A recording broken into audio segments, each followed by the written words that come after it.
कुछ कुछ एनिमे के अंदर साइड कैरेक्टर इतने इम्पोर्टेंट होता है ना कि देख के लगता है कि वो नहीं होता तो शायद स्टोरी नहीं बन पाता। और बुल्मा ड्रैगन बॉल के अंदर इसी कैटेगरी का एक कैरेक्टर है।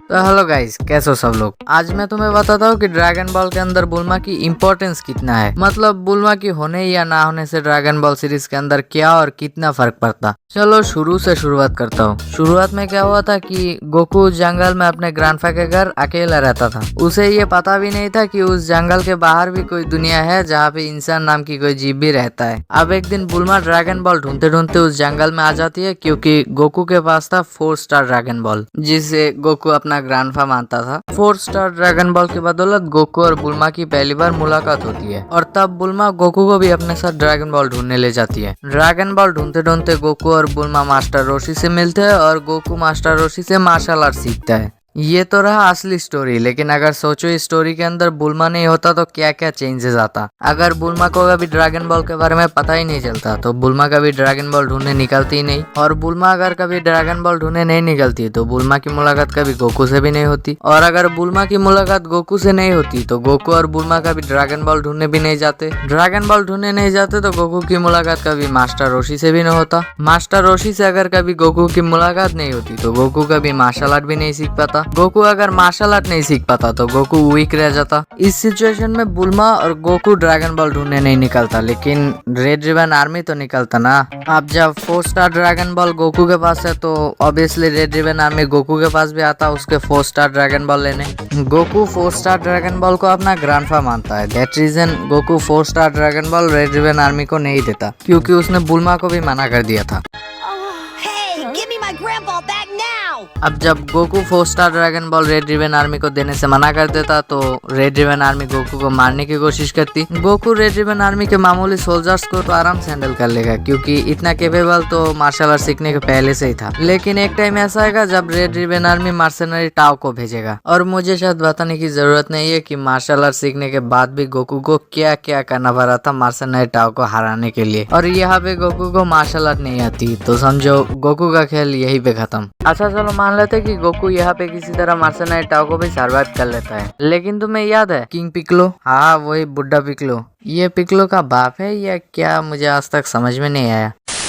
किंग पिक्लो जब आजाद हुआ था तब वो भी ड्रैगन बॉल के पीछे भरा था, क्योंकि उसे जवान होना था। और तुम्हें लगता है गोकू बिना ट्रेनिंग के, बिना मार्शल आर्ट के किंग पिक्लो के सामने सरवाइव कर पाता? अच्छा चलो यहाँ पे भी मान लो कि गोकू सरवाइव कर गया, या मान लो पिक्लो कभी सील से आजाद हुआ ही नहीं, लेकिन गोकू का जो भाई है वो जब धरती पे गोकू को ढूंढने आएगा तब क्या होगा? तब 2 चीज हो सकता है, या तो गोकू अपने भाई के साथ जाने के लिए मान जाएगा, या फिर गोकू का भाई गोकू को मार देगा, क्योंकि कोई चांस ही नहीं है कि गोकू उसके भाई के सामने तब सरवाइव कर जाए। तुम खुद सोचो, गार्डियन से ट्रेनिंग लिया हुआ गोकू और उसके साथ उसके बराबर पावरफुल पिक्लो, ये दोनों मिलके भी गोकू के भाई को टक्कर तक नहीं दे पा रहा था, मारना तो दूर की बात। वो तो गोकू अपने आप को सेक्रीफाइस कर देता है और उसके बाद जाके गोकू का भाई मरता है। लेकिन भूलो मत गोकू भी साथ में मर गया था। अब सोचो, गार्डियन से प्रॉपर ट्रेनिंग लिया हुआ गोकू जो वर्ल्ड मार्शल आर्ट चैंपियन है, और उसके साथ उसी के बराबर पावरफुल पिक्लो, लेकिन फिर भी गोकू मर गया। तो सोचो उस गोकू का क्या होगा जो बिल्कुल अकेला है, जिसे नहीं मार्शल आर्ट आता है और ना ही जिसे ट्रेनिंग मिला है। तुम्हें क्या लगता है यही भी खत्म है? नहीं, कोई चांस ही नहीं है। लेकिन फिर भी अगर गोकू ये सब सर्वाइव भी कर गया, फिर भी गोकू अपना बीमारी का दवा कहाँ से लाएगा, जो बीमारी उसे सेल सागा के अंदर हुआ था? क्योंकि उस बीमारी का दवा फ्यूचर से ट्रंक्स लाया था टाइम मशीन के बदौलत, जो टाइम मशीन बुल्मा ने बनाया था। मैं सच में बुल्मा को ड्रैगन बॉल की साकुरा समझ रहा था, लेकिन जैसे जैसे स्टोरी आगे बढ़ती गई वैसे वैसे बुल्मा मुझे चमाट मार के बोलती गई कि मैं ठहरी अल्ट्रा जीनियस और तुम मुझे कूड़ेदान से कंपेयर कर रहा है। ये तो था बस एक साइड कैरेक्टर का इम्पोर्टेंस। ऐसे ना जाने कितने साइड कैरेक्टर है जिन्हें तुम अगर स्टोरी से हटा दो तो वक्त बदल जाएगा, जज्बात बदल जाएगा और ना जाने क्या क्या बदल जाएगा। जैसे कि नारुतो के अंदर लॉर्ड टेंजी, इस बंदे ने कागुया को पेला है। हाँ जहाँ भी पेला हो, पेला तो है ना। कैसी अपमानजनक बातें कर रहा है लड़का ये।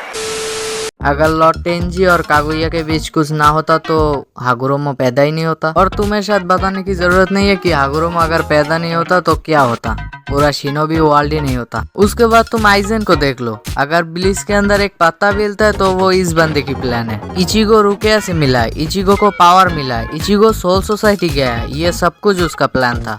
तो इतने था इसका वीडियो। चैनल को सब्सक्राइब नहीं किया तो जल्दी से कर लो, वीडियो को लाइक कर दो। मैं मिलता हूँ किसी अगले मजेदार वीडियो में, तब तक के लिए बाय बाय।